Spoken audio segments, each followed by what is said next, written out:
بسم الله والصلاة والسلام على رسول الله. اللهم صل وسلم وبارك على سيدنا محمد وعلى آله وصحبه وسلم. يوم جديد وروتين جديد وطاقة إيجابية جديدة يا حبايبي.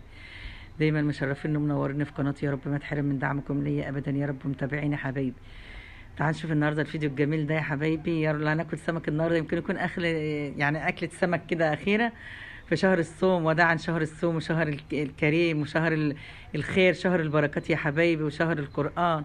يا رب كده دايما أعوام ورا أعوام يكون بخير واحنا بصحة وبخير يا رب. وعيد مبروك علينا وعلى ولادنا وعلى المسلمين أجمعين يا رب العالمين. تعالوا نشوف النهارده الفيديو الجميل ده. النهارده هنعمل سمك صلصة يا حبايبي، وسمك مقلي إن شاء الله. طيب احنا طبعا السمك جبناه ما شاء الله نضفناه، ما جبناهوش عشان خاطر ايه يعني الفيديو ما يطولش قوي. ما شاء الله نضفناه وحطيناه في محلول النقع اللي واقي، معلقتين سكر، معلقتين ملح، معلقتين دقيق، والعصره الليمونه يا حبيبي، وسيبناه منقوع فيها كده. السمكيه ما شاء الله بتتماسك كده مع بعضها، بتبقى حلوه مش طريه كده، لا بتمسك بعضها كده بتبقى جميله ما شاء الله. وبعد كده هنعمل يا حبيبي، تعالى نعمل الاول ايه اللي هو بالصلصه. جبنا البصل الابيض طلع جميل ما شاء الله في الصلصه والحاجات دي يبقى جميل جدا، جربوه يا حبايبي. جبنا بصله كده متوسطه قطعناها مكعبات صغيره كده، ودعكناها بقى بفلفل وكمون وكزبره ناشفه والملح طبعا، وحطينا عليها يعني معلقتين 3 زيت كده يا حبايبي، ونزلنا عليها بالطماطم وسبكناها تسبيكه جامده لحد ايه ما شاء الله ما البصل استوى كده، وبقت ايه الصلصه ايه يعني ما شاء الله سميكه كده.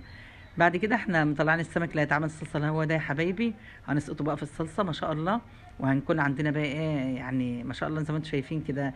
يعني سمك الصلصه بيبقى ايه سمكه كبيره عشان تستحمل ايه ان هي تستوي في قلب الطماطم يا حبايبي. والكميه التانية ديت هنعملها ان شاء الله مقلي باذن الله، متومينه كده وعاملين تتبيله طعمها حلو كده ما شاء الله. كمون، فلفل، كزبره ناشفه، ليمون، هريسه شطه، ومتبلينه يا حبايبي. طيب تعالوا بقى نشوف ايه النهارده. احنا سبكنا بقى الطماطم دي ما شاء الله، هنبتدي ايه نسقط السمك بتاعنا الجميل ده طبعا مصفي خالص من الميه ما شاء الله. هنبتدي ننزع قطع السمك ديت اهوت في السمك، عشان ايه احنا بنسبك الاول الصلصه كويس عشان خاطر مش بنغير السمك، لان السمك مش بيغيب يا حبايبي في التسويه. ليه؟ لان زي ما انتم عارفين ان هو ضعيف جدا بيستوي بسرعه. ماشي، بنرش رشه كزبره خضراء كده وشبت ما شاء الله بيخلي ريحه جميله كده. ويعني ما تخلوش الصلصه كده ميه كده، لا سبكوها خالص لحد ما شاء الله تبقى سميكه كده، ونزلوا اسقطوا السمك فيها عشان لسه هندخله الفرن نديله ايه لون يا حبايبي من ايه من الصينيه كده نحمر وشها. ماشي. لو وصلتوا مع المقطع دي يا حبايبي حطوا له كومنت حلو كده ولايك جميل يشجع الفيديوهات دي، وفعلوا زر الجرس عشان كل اشعاراتنا توصل لكم باذن الله. معايا برده في الصين توم يا حبايبي مفرومين ناعمين، هنحطهم بقى في ايه قبل ما هنطفي بشويه كده بنحط الكزبره الناشفه، وبعد كده ايه التومه يا حبايبي عشان الريحه تبقى جميله كده ما شاء الله. طيب بعد كده ما شاء الله معانا السمك اهوت اللي هنقليه، متبلونه تتبيله حلوه اللي انا بقول لكم عليها. والزيت بقى هنقلي بقى في زيت يعني ما شاء الله ايه يعني هقول في الاول نحط زيت كتير كده، وبعد كده ما شاء الله عشان تبقى السمكه مش شاربه زيت كتير كده، لا. وعلى نار عاليه في الاول، وبعد كده تهدي على السمك يطلع ما شاء الله ناشف وجميل.